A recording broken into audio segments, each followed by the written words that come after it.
elə şey.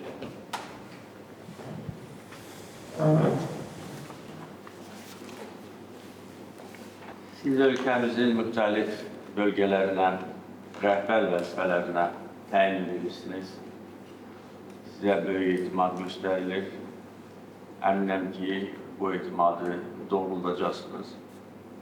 Öz işinizlə, əməyinizlə qarşıda duran vəzifələrin icrası üçün öz səylərinizi əsirgəməyəcəksiniz. Böyük məsuliyyət, əlbəttə ki, böyük işlər tələb edir. İlk növbədə mənim bütün tapşırıqlarımı yerinə yetirməlisiniz. Mən hər dəfə bölgələrə, rəhbər vəzifələrinə şəxsləri təyin edəndə verdiyim tapşırıqlar onlar üçün əsas iş prinsipləri olmalıdır. İlk növbədə xalqa xidmət etmək, xalqla bir yerdə olmaq.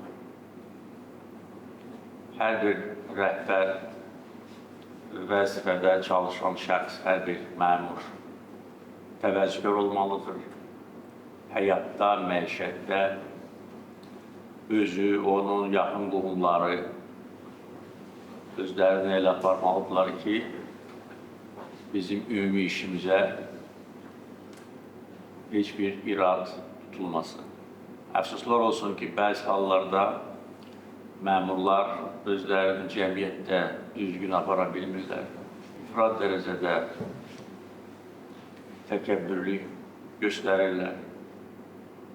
Özlərini hamıdan üstün tutmağa çalışırlar. Və beləliklə həm öz nüfuzunu itirirlər. Eyni zamanda dövlətimizə, dövlətin siyasətinə də ləkə vurmuşdur. Bununla bərabər bəzi hallarda korrupsiya, rüşvətxorluğa düçar olurlar və Azərbaycan ictimaiyyəti yaxşı bilir ki, əyri yola gedən hər bir dövlət məmuru nəticədə məhkəmə qanun qarşısında cavab verməli olur.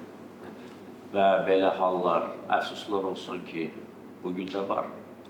Ancaq o da cəmiyyət üçün tam aydındır ki, heç bir qanunsuz hərəkət nəticəsiz qalmayacaq. Ona görə sizdən tələbim eyni zamanda xoşagəlməz hallara qarşı ciddi mübarizə aparmaq, kadr siyasətində etibarlı, eyni zamanda peşəkar və mənəvi cəhətdən təmiz kadrları seçmək və rəhbərlik edəcəyiniz bölgələrdə öz işinizlə mənim seçimin düzgün olmasını sübut etməkdir. Əks təqdirdə əlbəttə ki, lazım ölçülər götürüləcəkdir. Bizim bölgələrimizdə əsas infrastruktur layihələri demək olar ki, başa çatır və dövlət xətti ilə, dövlət investisiya proqramları xətti ilə son illər ərzində böyük müsbətə doğru dönüş təmin edilib. Bir neçə regional inkişaf proqramının icrası uğurla nəticələnib. Demək olar ki, əsas infrastruktur istiqaməti olan elektrik enerjisi ilə bütün bölgələrdə vəziyyət tam normallaşır. Təbii ki, köhnəlmiş infrastrukturun təzələnməsi, təmiri məsələləri var. Ancaq ciddi problem kimi bu problem artıq mövcud deyil. Bizim bütün bölgələrimizdə, o cümlədən işğaldan azad edilmiş ərazilərdə elektrik infrastrukturunun yaradılması güclü potensial yaratmışdır. Magistral yollar tamamilə müasir standartlara cavab verir. Şəhərlər arası yollar təmirlidir.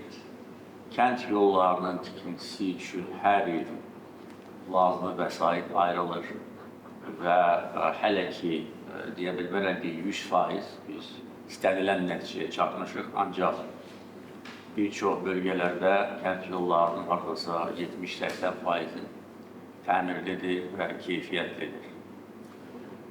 Bütün şəhərlərdə içməli su layihələri icra edilib.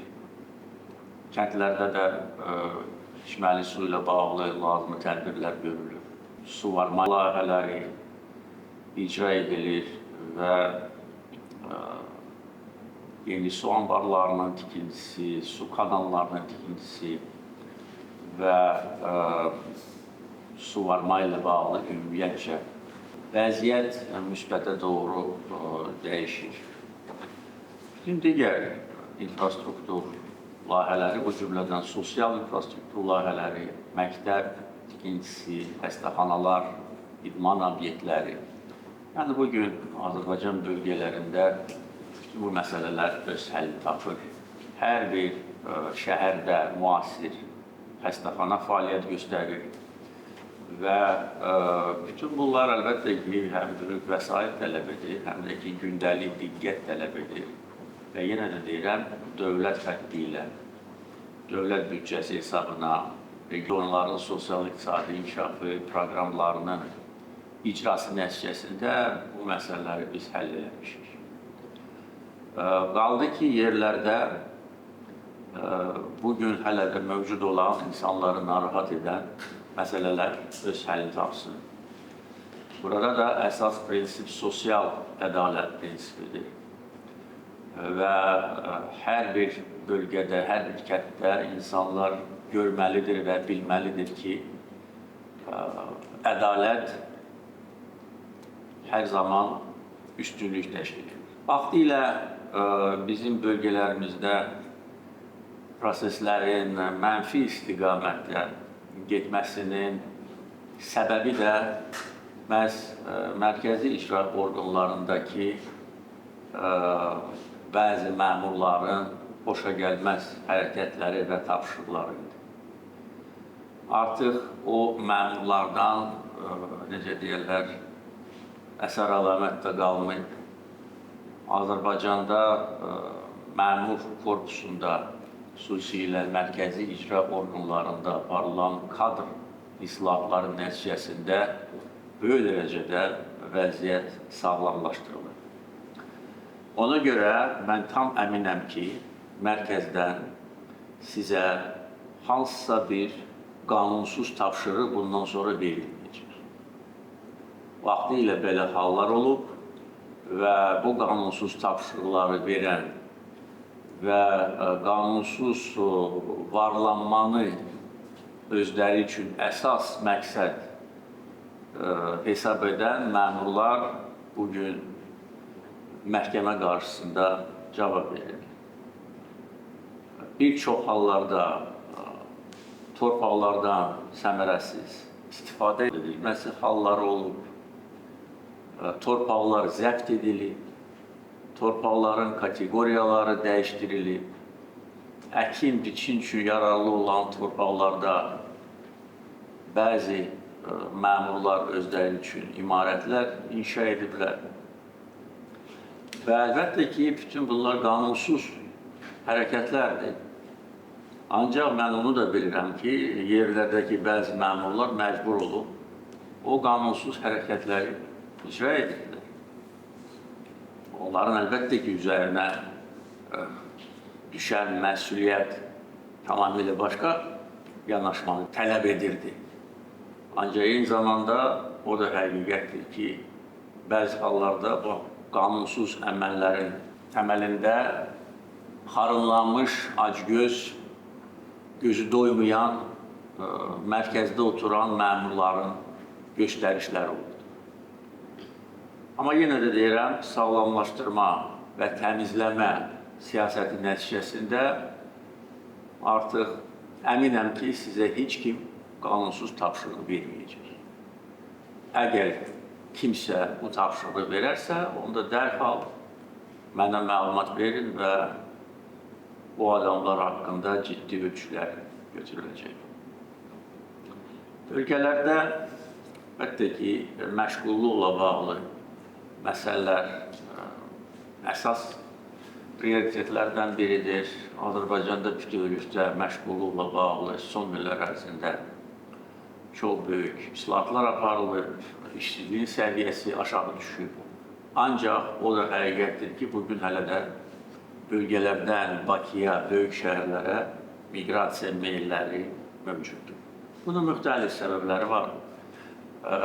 Miqrasiya kəndlərdən şəhərlərə axının mövcud olması təkcə bizim ölkəmiz üçün xas deyil. İnkişaf etmiş ölkələrdə də bu var. Təbii ki, böyük şəhərlərdə imkanlar da genişdir, yaşayış səviyyəsi də daha yüksəkdir. Bütün bunlar başa düşüləndir. Ancaq eyni zamanda bölgələrdən şəhərlərə miqrasiyanın səbəblərindən biri də işsizlikdir. Bölgələrdə insanları işlə təmin etmək üçün dövlət müxtəlif addımlar atır, müəssisələr yaradılır, güzəştli kreditlər verilir sahibkarlara, özünü məşğulluq proqramı uğurla icra edilir və artıq 10 minlərlə insan bu proqramla əhatə olunur. Ona görə yerlərdəki rəhbərlərdən də tələbim odur ki, iş yerlərinin yaradılmasına çalışsınlar, iş adamlarına şərait yaratsınlar. Təbii ki, onlara dəstək vermək lazımdır, çünki yerli istehsalın inkişafı həm məşğulluq məsələlərini təmin edir, eyni zamanda yerli istehsalı da gücləndirir. Kənd təsərrüfatı, turizmlə bağlı son müddət ərzində dövlət xətti ilə bir çox önəmli addımlar atılmışdır. Bunu daha da genişləndirmək lazımdır. Xüsusilə turizm üçün cəlb edici olan bölgələrdə bu iqtisadiyyatın, bölgə iqtisadiyyatının kənd təsərrüfatı ilə birlikdə əsas amilini təşkil etməlidir. Bölgədəki ekoloji tarazılıq mütləq qorunmalıdır. Ətraf mühitə böyük diqqət göstərilməlidir. Bizim bölgələrimizdə prinsip etibarilə ekologiya ilə bağlı ciddi problemlər yoxdur. Əsas problemlər Bakı şəhərində idi ki, biz bunu uğurla həll edirik. Bakının yeni mənzərəsi bunun əyani sübutudur. Vaxtilə burada ekoloji fəlakət hökm sürür. Həm Bakı, həm Sumqayıt ekoloji cəhətdən ən çirklənmiş şəhərlər hesab olunurdu. Bugün isə bu belə deyil. Bugün Bakı, Sumqayıt parklar şəhərləridir. Biz köhnəlmiş müəssisələri köçürtdük, neftlə çirklənmiş yerləri abadlaşdırdıq, rekultivasiya elədik, parklar saldıq, qara şəhəri, ağ şəhərə çevirdik. Bölgələrdə isə əlbəttə ki, ekoloji tarazlığın təmin edilməsi üçün başqa necə deyərlər, üsullar var. Ona görə burada qanunsuz fəaliyyət daha çox ekoloji ziyan vurur, nəinki neft qaz sənayesi.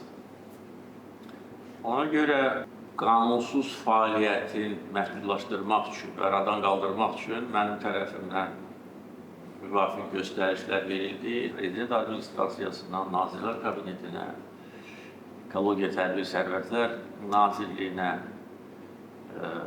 ki, burada çayların məcralarının dəyişdirilməsi, qanunsuz tikinti üçün lazım olan malların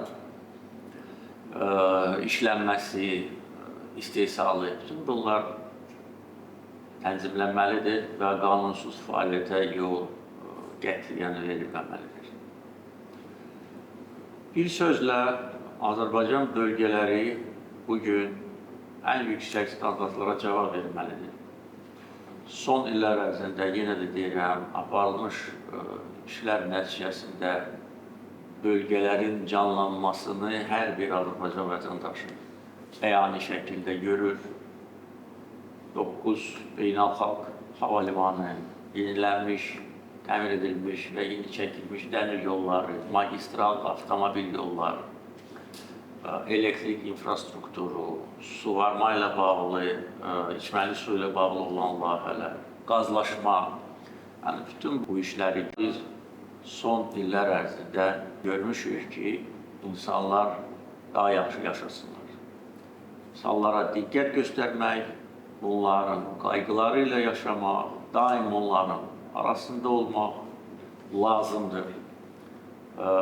Bütün kəndləri bir-bir gəzib, orada insanlarla kəndlərdə təmasda olmaq. Yəni, mənim tələblərim bundan ibarətdir və hər təyinatda icra başçısı olsun, digər rəhbər şəxs olsun, mənim təlimatlarım bundan ibarətdir. Amma əfsuslar olsun ki, yenə də deyirəm, göstərdiyim etimada rəğmən bəzi məmurlar bu göstərişləri yerinə yetirmə əvəzinə ancaq öz ciblərini güdərək qanunsuz varlanmaya üstünlük verirlər. Əminəm ki, bu yüksək etimadlı siz öz işinizlə doğrulacaqsınız, sizin üzərinizə böyük vəzifə düşür. Bəziləriniz artıq rəhbər vəzifələrdə çalışmışsınız, təcrübəniz də var. Bəziləriniz yeni təyin olunursunuz.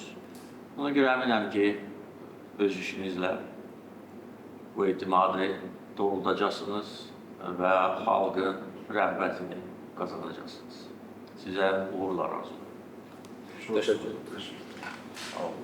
Cənab Prezident, ilk öncə bizə göstərdiyiniz yüksək etimada görə sizə dərindən minnətdarlığımızı bildiririk. Azərbaycan Respublikasının son illərdə bütün regionların, eyni zamanda Naxçıvan Muxtar Respublikasının inkişafında xüsusi mərhələdə var. Bu sizin xüsusi diqqət və qayğının nəticəsidir. Və sizi əmin etmək istəyirik və söz veririk ki, bundan sonraki fəaliyyətimizdə sizin etimadı doğrultmaq məqsədi ilə verdiyiniz bütün tapşırıq və göstərişləri vaxtında layiqincə yerinə yetirib və bu tapşırıqların icrasını tam təmin edəcəyik. Sağ olun. Möhtərəm Cənab Prezident, yenidən etimad göstərərək bizi vəzifəyə təyin etdiyinizə görə sizə dərin minnətdarlığımızı bildiririk. Tam suveren Azərbaycanımızın banisi olaraq zat ailərinizin bütün tapşırıqlarını təyin olunduğumuz vəzifələrimizdə vicdanla, tam məsuliyyətimizlə və ləyaqətlə qeyd-şərtsiz icra edəcəyik. Təşəkkür ederim. Sağ olun. Möhtərəm Cənab Prezident, göstərdiyiniz böyük etimadı doğrultacağıq. Müasir Azərbaycan Respublikasının banisi Ulu Öndərimiz Heydər Əliyevin ideyalarını yaşadacağıq. Sizə və Azərbaycan Respublikasına şərəflə xidmət edəcəyik. Cənab Prezident, göstərdiyiniz böyük etimadı səylə, gücümüz, biliyimiz çərçivəsində tam şəkildə təmin edilmək istəyirəm ki, icra edəcəyik və ləyaqət və şərəflə işimizi davam edəcəyik. Çox sağ olun. Sağ olun. Möhtərəm Cənab Prezident, bu yüksək etimadı bizə göstərdiyi üçün sizə dərin minnətdarlığımı bildirirəm və söz verirəm ki, bu etimadı doğrultması üçün əlimdən gələni edəcəm. Təşəkkür ederim. Cənab Prezident, bizə göstərdiyiniz yüksək etimada görə bir daha təşəkkür edirik. Qarşımızda müəyyən elədiyiniz vəzifələri bütün bilik və bacarıqlarımızla yerinə yetirəcəyimizə söz veririk. Möhtərəm Cənab Prezident, bizə göstərdiyiniz böyük etimadı görə minnətdarlığımı bildirirəm və sizə göstərdiyiniz bu tapşırıqları və ediniz bu etimadı doğrulacağıma bütün varlığımla söz verirəm. Təşəkkür ederiz. Sağ olun. Sizə uğurlar.